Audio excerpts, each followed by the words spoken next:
Thank you very much for the kind introduction and the opportunity to present here. As Steve said, some people are really passionate in solving the world's biggest problems. I've always been very passionate about discovering principles and turning those principles into simple, practical methods that can help individuals and organizations solve their own biggest problems.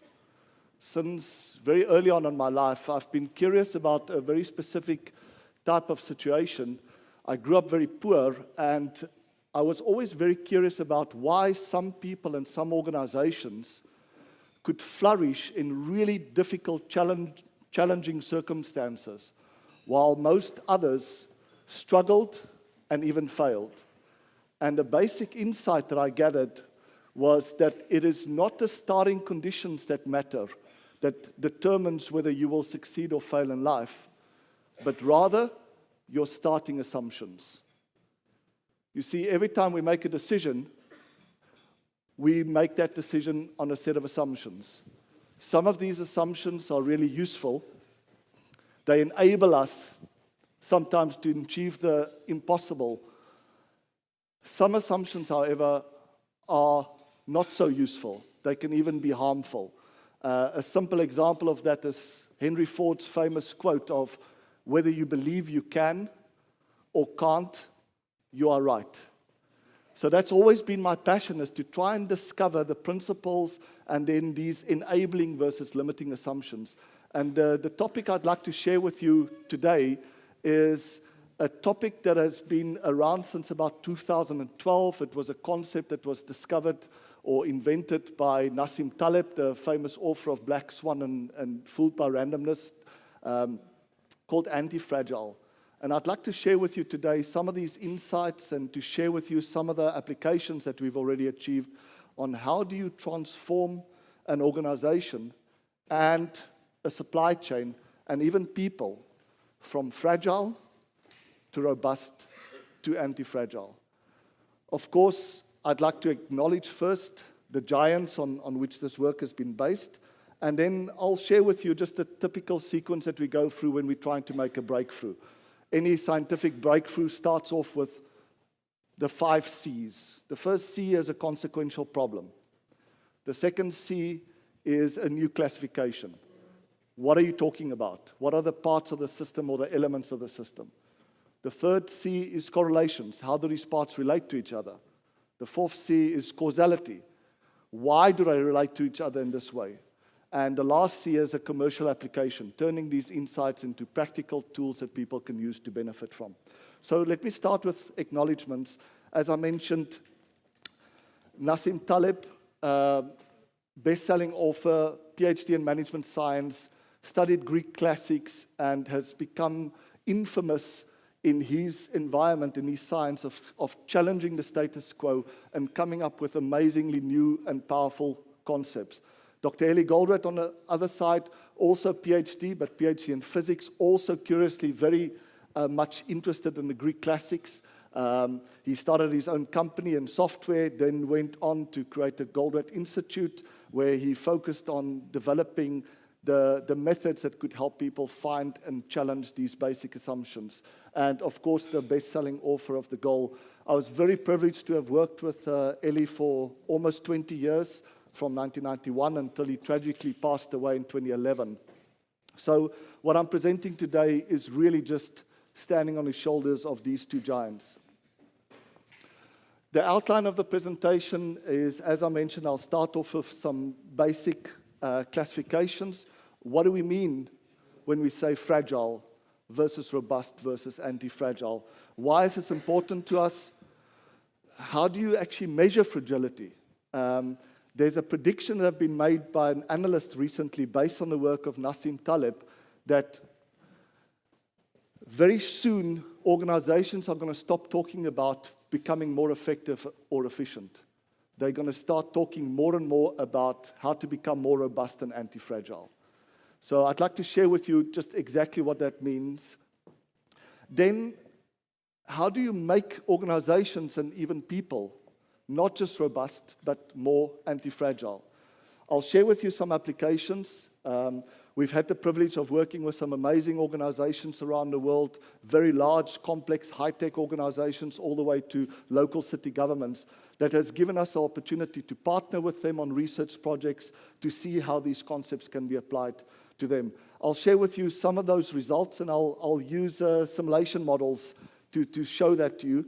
I was kind of quite interested recently. Somebody went up to my two boys, they 8 and 9 years old, and I said, "So what does your dad do?" And they said without any hesitation, "He builds computer games." And the other person went, "Oh, that's so cool." And he said, "Oh, and then he kind of helps people to get best scores, right, high scores." So I'll show you kind of why they have reached that conclusion. And then end up with some closing remarks about hopefully how you can apply these concepts to your own environment and maybe even to your own life. And I'll leave some time open for some questions. So let's start. What do we mean by fragile, robust, anti-fragile? So I mentioned that both Taleb and Goldratt were both very passionate about the Greek classics. So there's a story in the Greek classics about Damocles, which is this hanging sword. It's this very rich man that seems to have everything going for him, beautiful women dancing in front of him, but he's unaware that there's a sword hanging over his head. And when the sword drops, everything's gone. So there's a robust version of this also in the Greek classics, which is Phoenix, the bird of fire. You can't kill this thing. It's absolutely robust. It just won't die. Doesn't matter what you try. And then the counter version of that, anti-fragile, is this character, mythical character called Hydra, which is if you try to kill it, it grows another head and it becomes even stronger. So a more practical definition maybe is think about a package that you are going to be shipping. What label do you put on this package? We have a common label that says fragile, handle with care. Basically, don't kick me around. What's the opposite of fragile? Well, one version is it's robust, which basically means I don't care. You can kick me around. I really don't care. And what is anti-fragile? The real opposite to fragile. Please kick me. I love it. Don't handle with care. In fact, when you handle with me with care, you'll make me weaker, not stronger. So the genius of Taleb was to convert these very simple definitions into mathematical formulations. Because if you can convert into mathematical formulations, you can measure them. You can actually measure the fragility of a system. So when you look at fragile over there, you see a concave curve. Imagine the center line there being the point of equilibrium. And to the right of that is when things go well, when you have a market upturn, when a project is successful, when everything goes right. To the left of that is a downturn, a negative error, when things go wrong. And the question is, how does the system respond to positive and negative fluctuations? A fragile system has limited gain when things go well, but can have unlimited pain when things go wrong. And as a result, by definition, they are fragile. They are harmed by volatility. These systems over time, even though they experience the same amount of good years and bad years, or the same amount of product successes or product failures, they get harmed over time. Their performance gets worse and worse and worse because the asymmetry is not in their favor. A robust system is a system that is essentially responding in a sigmoidal way. They have mechanisms in play that both limit the pain and limit the gain. And as a result, they don't care. They are not harmed by volatility over time. The problem with such systems is that they don't improve. They just stay the same. You can't kill them. Antifragile are systems that respond to stress, to volatility in a convex way. It's also asymmetrical, but the asymmetry is in their favor. They have been very careful to ensure that the rules that they put in place to limit the pain when things go wrong don't also limit the gain. They have put in mechanisms that allows them to fully capitalize when things go well. So, as a result, over time, if you expose these systems to random volatility, over time, they actually gain from it. They get stronger and stronger and stronger. What doesn't kill us, make us stronger. Do such systems actually exist in reality? And Taleb in his book created a very nice table that shows you in various domains what would fragile look like, what would robust look like, and what would anti-fragile look like. A very interesting one that I want to highlight to you is in psychology. Everybody is aware of this syndrome called post-traumatic stress syndrome. These are basically situations, people that end up worse off after a traumatic event than before. But they have a unique characteristic in that when things go well, it has very limited positive impact on them. When things go badly, it can almost have an unlimited negative impact on them. It turns out that this is much less common than the other two categories. Most of us are normal. We're pretty robust. We think that we will not survive a divorce or a parent passing away or a mentor passing away or maybe losing your job. It turns out that most of us recover much faster than what we ever expected. Some of us have developed the capability to become anti-fragile. And you have probably met people like that in your life, or maybe have even experienced it in your life, where you say, you know that traumatic divorce I went through? Best thing that ever happened to me. Right? Know that time I lost my job? Best thing that ever happened to me. Now, originally in psychology, they thought this was just a simple coping mechanism. But it turns out that the evidence shows that actually they are better off.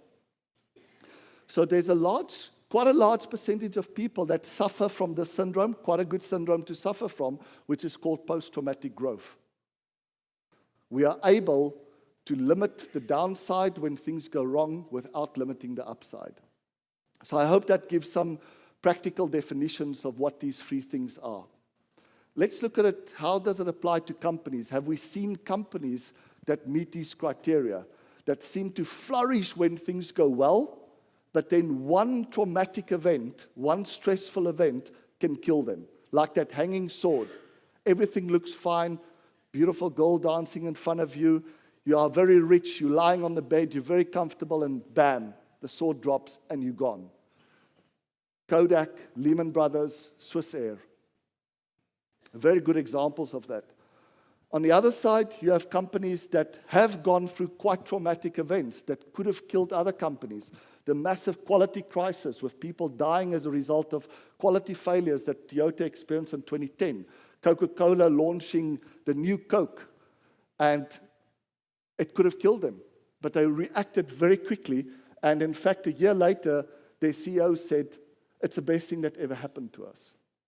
And of course, Apple, that kicked out their CEO, and the rest is history. Become the most valuable company on the planet. So each of these fragile companies did not survive some kind of black swan event using Taleb's terminology, despite their very long historical success records. And that makes it tough, because if we extrapolate from the past, it'll look like they're going to continue to grow and flourish. And yet, there was something inherent in a way that they were managing those companies that made them fragile. How do we measure and predict the likely fragility of a system? And what are the conditions for becoming anti-fragile? One of the things that really intrigued me with a claim that Nassim Taleb made is he said, you cannot measure accurately volatility or risk. If you think you can, you are fooling yourself. especially black swan events that are highly consequential events that are mostly unpredictable unless you apply hindsight. Then it's very obvious to everybody suddenly that it would have happened.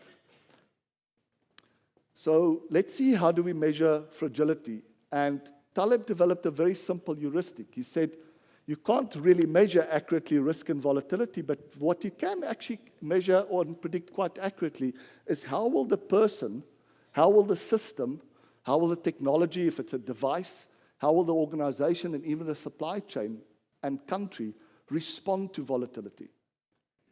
So let's see what it looks like. There's my straight line. What does it look like when I'm harmed by volatility? Is over time, because I've got limited gain when things go well, but almost unlimited pain when things go badly, even if I'm exposed to random volatility, I'll go down. I'm concave. Not harmed by volatility. Yes, during an upturn, they'll make 5% or 10% more profit. During a downturn, they'll make 5 or 10% less profit. They're pretty robust. As long as the volatility cancels out, they end up being at a no better or worse position. Gain by more volatility is where during a downturn or during a product or project failure, technology failure, you are able to limit the pain while not limiting the gain during an upturn or a success. And as a result, you grow over time. Of course, in reality, we have systems that respond in all three modes. So the size of the stress, as long as it's not more than a certain amount, they don't care. Maybe if it exceeds a certain amount, they actually can gain from it. But if it goes too much, if the stressful event is too much, they start really hurting. So let's see what this will look like from a financial perspective. So one of the things that we do in our research lab is before we ask organizations to try a new idea or concept, we build simulation models to see if we can predict how the system will respond. So at the top here, and I apologize if the writing is a little small, we have a company that is doing about $100 million in sales, $50 million in variable cost, $45 million in operating expense, and I have about $5 million net profit. And the question is, what will happen if they achieve an increase in their sales during an upturn of 20%, versus experiencing a downturn that caused their sales to drop by 20%. Does it make sense to everybody? So we want to see how will they respond to an equal positive versus negative fluctuation or error. If the amount of money that they lose during a downturn is the same order of magnitude as the amount of money they make additional during an upturn, they basically are robust. Does it make sense to everybody? So let's see. And you can see here, I gain plus 200% in net profit, or I lose minus 200%, so I cancel out over time. Let's see what fragile looks like. Fragile says during an upturn, my profit only goes up by 160% because I couldn't get my cost. I increased my cost faster than what I grew my throughput. I just threw money at the problem and didn't want to miss the opportunity and ended up reducing my margins. During a downturn, however, I then got stuck with those additional costs. I couldn't move them somewhere else, and as a result, during a downturn, I got a minus 400% hit. And as a result, as long as there's randomness over a 10-year period that we've modeled here, the performance will keep on going down because I'm harmed more by downturns than what I gain from upturns.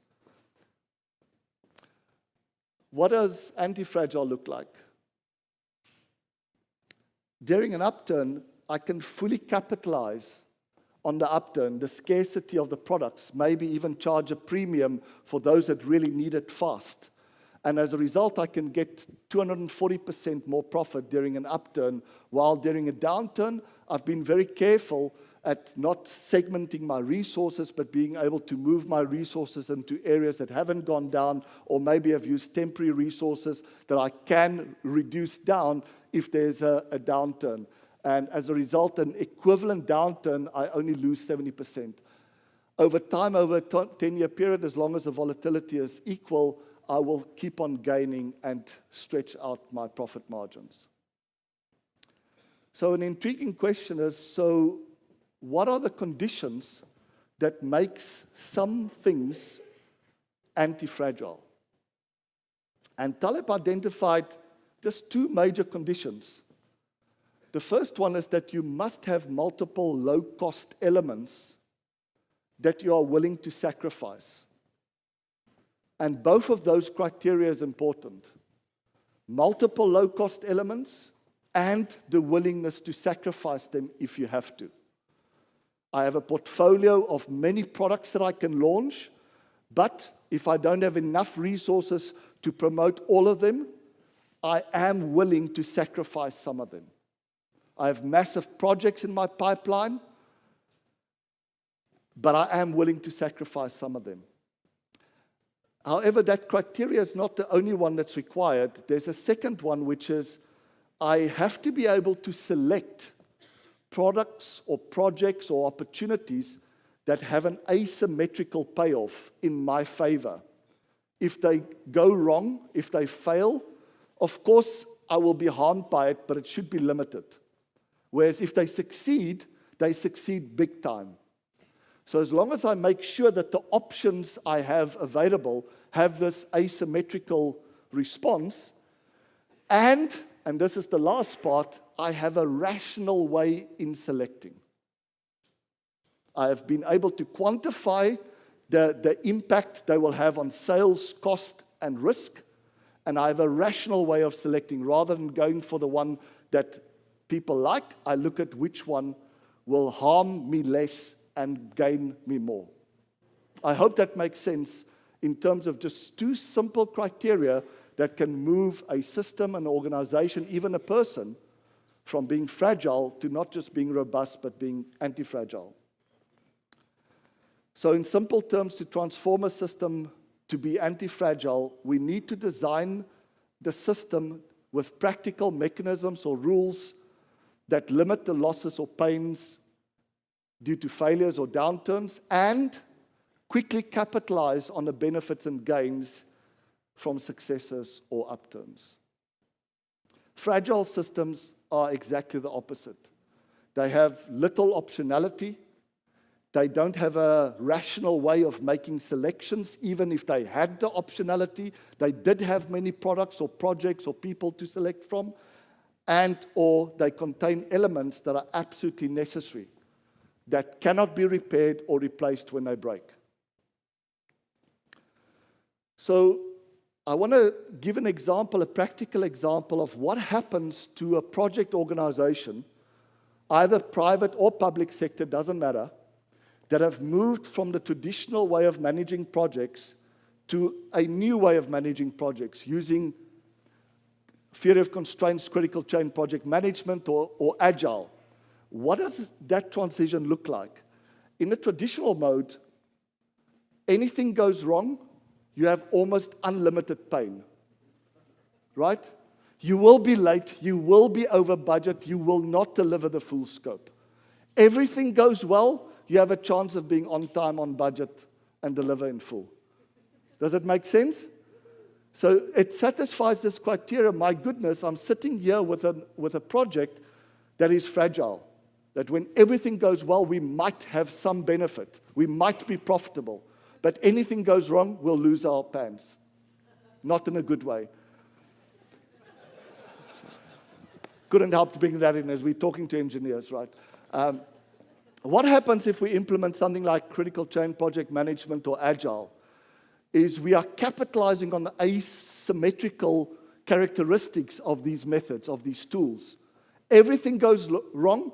Yes, we will be late, we will be over budget, we might not deliver the full scope, but it will be limited. We might be a few days late or a few weeks late. We might be 5% over budget, 10% over budget. However, when everything goes well, we can fully capitalize on it.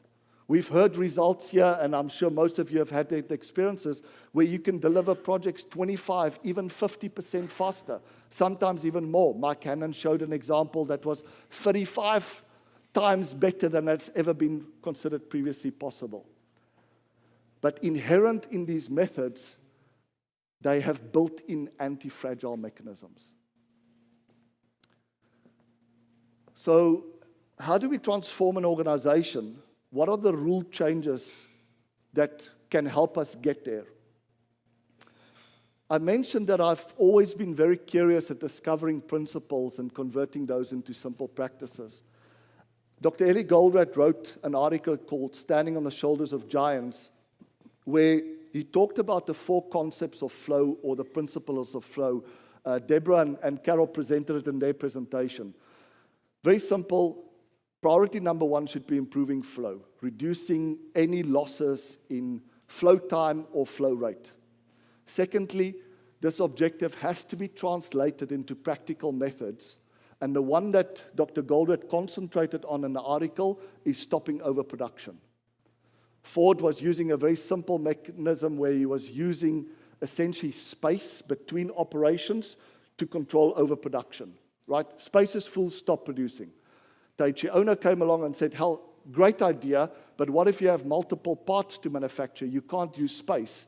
And he learned from the Piggly Wiggly supermarket that actually shelf space, supermarkets have a similar problem, but they divide the space into buckets, and that's where Kanbans came on. Kanban is full, stop. Kanban is empty, produce. Very practical mechanism of stopping overproduction. Goldratt came along and said, what if the variety is so big that by having Kanbans for every possible part, I'll create the problem I was trying to solve, which is don't overproduce, because you don't know if this part is going to be needed or needed now. And he said the only other mechanism is to use time buffers to control the release. So I took that and I said, okay, so Goldratt talked about a practical mechanism to prevent overproduction, but we need other practical mechanisms as well that we know when we study lean, agile, all the TOC solutions. And I try to divide them into planning mistakes and principles to prevent those mistakes, execution mistakes, and ongoing improvement. So if we agree that it doesn't matter which system or which part of the system I'm looking at, the goal should be very clear, is how do we meet the committed demand? Not just the average demand that's placed on my department or organization, but the peaks in demand, and how to do it as effectively and efficiently as possible. How do I do that? Because I now have multiple objectives to achieve, and the key insight here is focus just on flow. If I can reduce the flow time, increase the flow rate, my costs will improve, my quality will improve, everything improves by improving flow. So I have this objective of improving and synchronized flow. I look at the part that's going well, and I look at the part where I'm losing time or capacity. So I looked at planning mistakes. Planning decisions are simply decisions I make before I start to work. So what's the first mistake I can make? Is I can misallocate resources. I can allocate resources long ahead of time based on forecast and then be stuck with the wrong resources in the wrong place. Or I can do local buffers and then end up wasting those buffers. So as a result, I need a practical mechanism that will allow me to dynamically allocate resources based on where it's really needed, and to allocate my buffers in a way that I can aggregate it to protect the whole system. Second mistake I can make in planning is ignoring backlog when I make commitments. I can't quote 30 days lead time if I have a backlog of 60 days, right? I have to consider the backlog when I'm making commitments, and I have to control the release of work into the system to control my WIP and lead times. So as a result, I need a mechanism to quote based on the planned load or backload that's already in there, and to release in a prioritized way while controlling the WIP. Execution decisions are those decisions I make while I'm doing work. And again, the mistakes I can make there is to decide locally what priority I'm going to follow, to multitask, to batch. So again, I need a practical mechanism to provide a single priority system throughout the whole system and discourage batching and multitasking, single piece flow. Do one thing at a time, finish it. The other part in execution is either too much or too little expediting and dishonest reporting. saying that I'm 80% complete because 80% of the time have passed, rather than thinking about how much work is still remaining.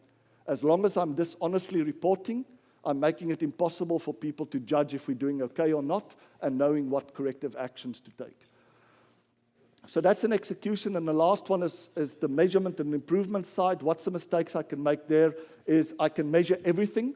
Every single variance is important, and I'm distracting continuously my top management, paying attention to noise rather than signal. So I need a very practical mechanism of how to know what to measure and what not, and how to differentiate between noise and signal. And then the last one is any local optimization actions resulting in unbalanced demand versus supply. So I need a focusing mechanism that can continuously rebalance supply and demand. So these are the generic principles. What we do is we take those and we convert them into practical applications. And that's what I really enjoyed from Tom's presentation yesterday, is differentiating between principles and practices. Principles are universal. Practices or applications are specific. They are designed to fit certain environments. They have boundary conditions in which they work. So don't argue about lean or TOC, or argue about which one works best within the boundary conditions that I face. So let me show you now why my boys think that all I do the whole day is play computer games, build computer games and play them. So here I've got an operations environment. It's a screenshot of one of the simulations. Afterwards, if you are interested in, I can share these with you. You can see here work is arriving here, and there's various workstations that the work is being passed through. Where there's bottlenecks, you'll see backlogs building up. What I wanted to understand is, how will a system like this respond to volatility? So we created 5 scenarios. The first scenario is where every process takes exactly 2 hours to complete. I have 5 processes, which means my flow time should be 10 hours, and I should get throughput of 12 per day. And you can see this is the top line here. My performance here in terms of flow time is exactly 10 hours. There's no fluctuation because I have no demand or supply variability. And what I'm doing here is I'm modeling scenarios. As I go down, I start adding variability to demand, but I keep the supply. The cycle time is exactly 2 hours constant, and then I'm adding variability in the supply cycle times. And I get to a situation where large variability in demand and supply moves my due date performance from 100% down to 70%. Same means, right? Reduces my throughput from about 12 down to 9. Average flow time from 10 hours to 128 hours, and you can see how it's growing exponentially. Increases my cost per unit from $18 to $20 per unit, and causes me to go from a profit to a loss. The last scenario I've modeled here, I called Antifragile.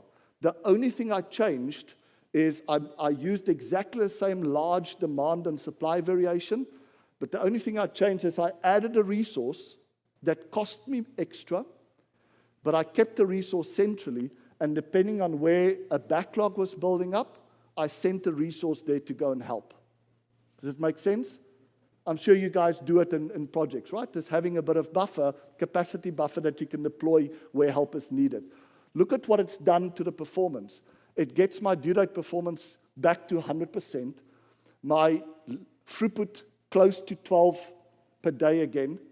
Interestingly enough, reduces my cost from 20 down to 19, even though I've added another resource. So when Deborah was saying that, if you focused on reducing unit costs by trying to implement rules that will save cost, that doesn't always mean that the total cost is going to reduce. Here's a very simple example where actually adding cost have reduced my cost per unit.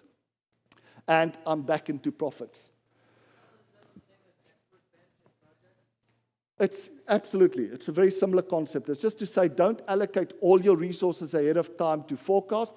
Keep some of it central. And when you know where there's more demand than what you expected, deploy it immediately. Here's an example from a maintenance depot that we did. The question was asked by Department of Defense, how can it be that every single year they are over budget, and they can't deliver what they've committed to, for example, the Air Force or the Navy. So my basic hypothesis was that when they do budgeting, they don't consider the devastating impact of interdependencies and variation. So we created a scenario called perfect world maintenance. And this basically, when you run it, shows that you can have 72% asset availability if there's no demand or supply variability. No demand variability means the Air Force gives you 24 F-19s to maintain, and exactly 2 a month arrives. Lovely. Real-world maintenance means 6 arrives in 1 month and nothing in another, right? But without variability, you can achieve 72% asset availability, 99% due date performance, and a cost of around $1 million a job. Then we said, what if we just added variability? We kept exactly the same means for cycle times, for demand, but we just added variability. Suddenly, I'm down to 59% asset availability. That, by the way, is 13 planes gone. That's no longer operationally ready.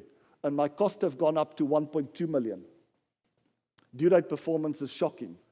Now I said, what if I just made a simple change in the depot rather than releasing the planes immediately as they arrive into disassembly and inspection? I'm controlling the whip, and I'm using simple buffers to determine priorities, and I don't allow people to multitask. I force them to work on only one plane at a time, and only on those planes with a full kit. And you can see how much the performance improves here. I've given 6 planes back. My costs have dropped by about 10%. And then the last one is, what if I synchronize the whole supply chain? Rather than ordering parts based on long-term forecast or minimum order quantities or to get volume discounts, I size my buffers originally based on those forecasts, but I allow them to dynamically be upsized and downsized based on what really happens in the demand. And suddenly I get performance very close to my perfect world maintenance. So it's another example of how we can change simple rules that have built into them anti-fragile mechanisms. They not only make you robust, but actually when you're throwing volatility at them, you can see how they respond to it, and up to a point it actually makes them stronger. This is one for a complete supply chain in a mining environment. And the question was, should we push or pull? Very few products to make, so surely there's no harm in pushing, right? Running the mine flat out, make as much as you can, push it into the ports, and from there, push it onto the clients based on their demand forecast. With the simulation, we ran the push scenario right on top of the pull scenario using exactly the same random distribution of data. So we're really comparing apples with apples. This has mean time between failures, mean time to repair built in. It has special events like snowfalls built in, strikes at ports. So we're really comparing. And what you can see here is, this is my due date performance. It's gone up from 52% in a push environment to 98%. My profitability has gone up from 5% to 25%. Return on investment from 9% to 46%. And my cost per ton, remarkably, has gone down from $120 a ton under push down to $99 per ton.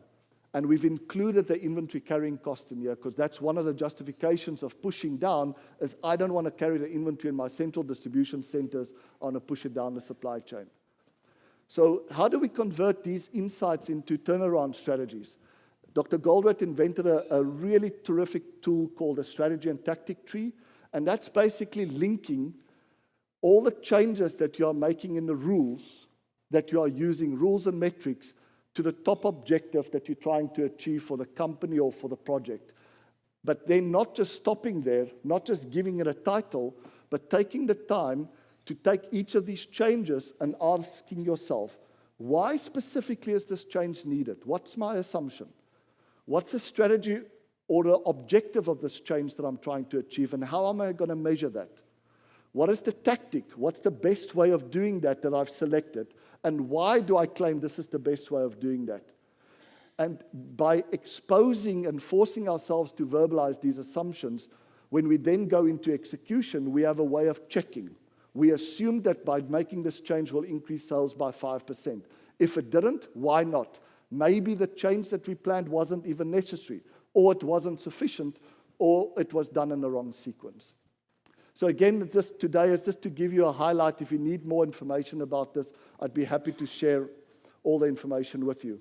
And this is the benefits. The strategy and tactic tree that you saw there was one that we developed with ABB in their attempt to move towards one simple ABB. We implemented these TOC rules within their SAP system, and this was the results that they reported at a Theory of Constraints conference in 2008. I have another example from government, quickly to share with you. And again, I apologize for the small text, but you'll get all copies of the presentation to go through. But the basic idea is here, you have a government department that's made up of 10 agencies. Each agency has a budget of 100 million. So in total, a total budget of $1 billion.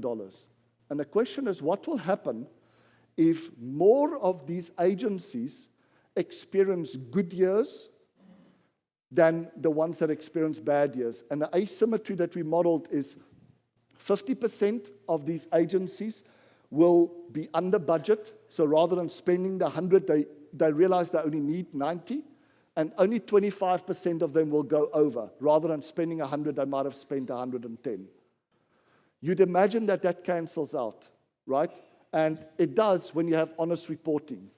Over time, you're actually building up a surplus of budget if you have honest reporting. The ones that spent 90 actually declared it. And the ones that spent 110 declared it, but of course they could use some of the buffer that was made available by the others. Look at what happens when there's this unverbalized policy called spend it or lose it. Any of you have heard of that? Right? Federal statistics in America, average expenditure by week for federal government, about $30 to $40 billion a week. Guess what it is in week 52? 130 billion. Right? That's an asymmetrical response, but against you. And this is what happens when you have spend it or lose it.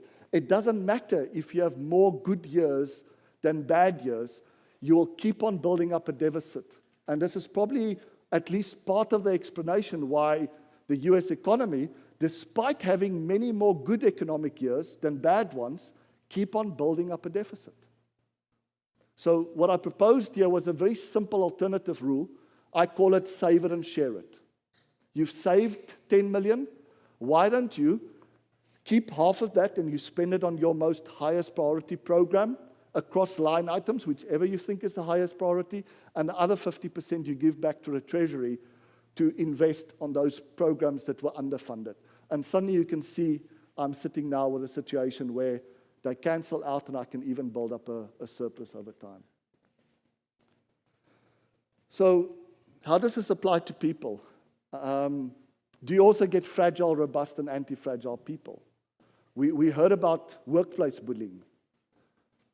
I had my son come back from school, one of the proudest moments ever, and he said, I normally ask, how's it going? The younger one goes, whatever.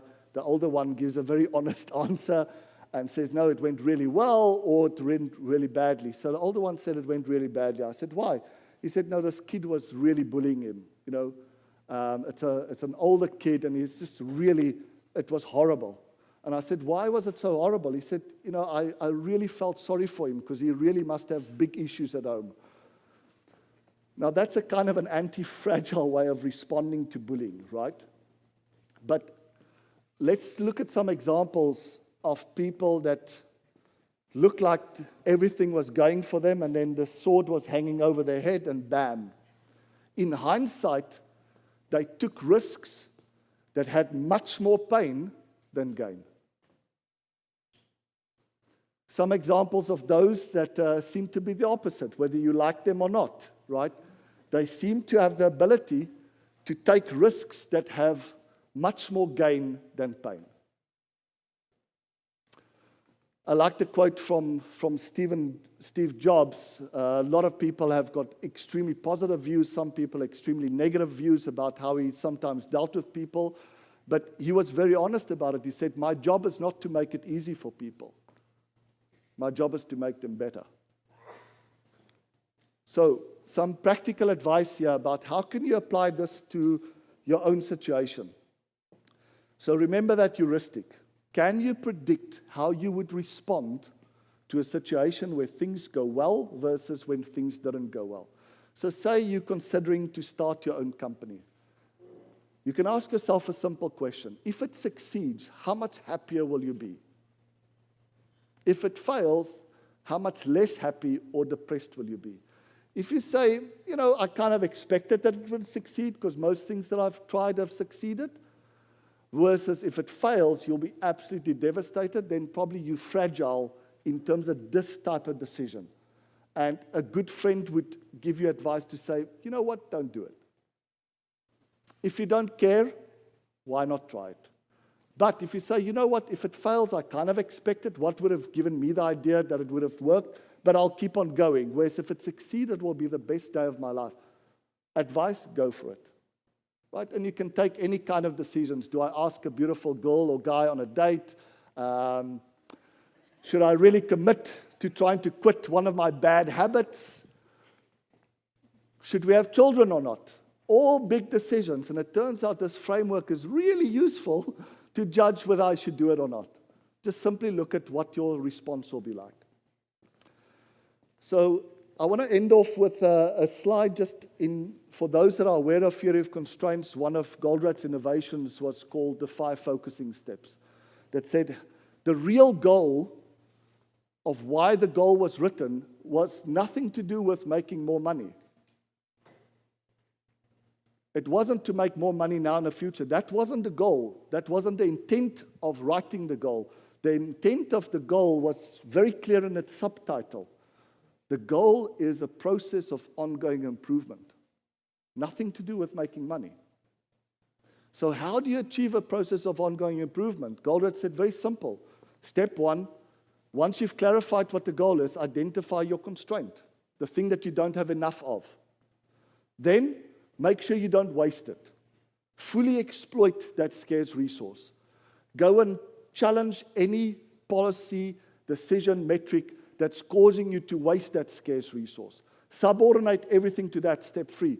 Change only those policies or metrics that's in conflict with your decision. Only then do I elevate the constraint. Do I get more? And then finally go back to step 1.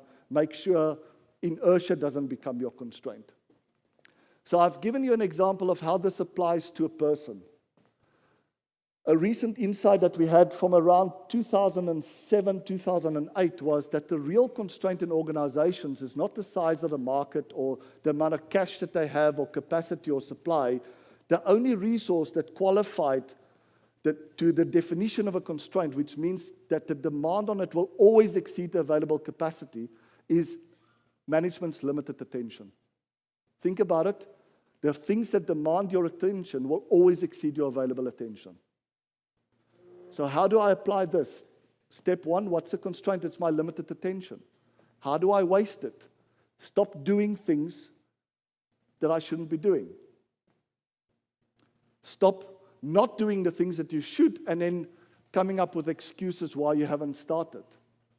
Or stop repeating those mistakes, number 1 and 2. And just by doing those 3 things and resolving the conflicts that you will face in making those changes, looking at the positives of the change, the upside, and the negatives of the change, the downside, and selecting those changes that will give you most upside with the least downside, which is the definition of antifragility, you will succeed. So as a little exercise, and I think, April, you did something similar in your class already, right? Write down, what are the things that waste your attention? Stop doing those things, right?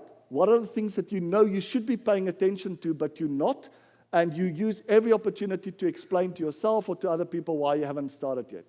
Just do it. Start doing them. And pay attention to the mistakes that you make and repeat. And try to stop those.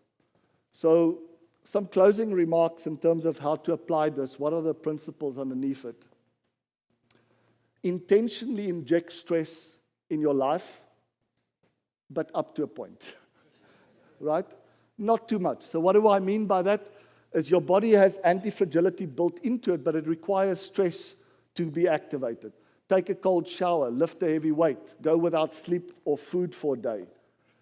All of these things, research have shown that up to a point, they are really beneficial to the body. Use speed dating. Speed dating, a very interesting impact of speed dating is we get distracted by considering things that we shouldn't when we select our partners. When you speed date, you have only two minutes. The mind is forced to focus on what's really important to you when selecting a partner. By the way, whether it's in life or as a team or in business, same thing. Select a partner that will make you feel special and safe. That's what you should be paying attention to. All the other things are distractions. What your parents will think about them, etc. Add buffers, redundancy, and optionality to your life. Create emergency funds. Add new skills that are useful for you during a market downturn. Add time buffers to your schedule. Give yourself some redundancy to deal with volatility that we face. The barbell strategy, which is always make sure that there's a balance in terms of where you are getting advice from. Whoever's giving you advice, Taleb's very strong recommendation, make sure that they have skin in the game. If they don't have any skin in the game, don't take their advice. Just a simple question for a doctor. Don't ask the doctor, what do you think I should do? If they've given you all these choices with all upsides and downsides, and how the hell must you figure out which is the best, right? Ask them simple, doctor, what would you do if you were in my position? Somehow it changes dramatically their answer. And where to start? Start by just deciding what you must stop doing. Things that are currently consuming and wasting your limited attention and the buffers that you have built up over time. And then start doing those things that will move you closer to the goals that are important to you and has asymmetrical payoffs.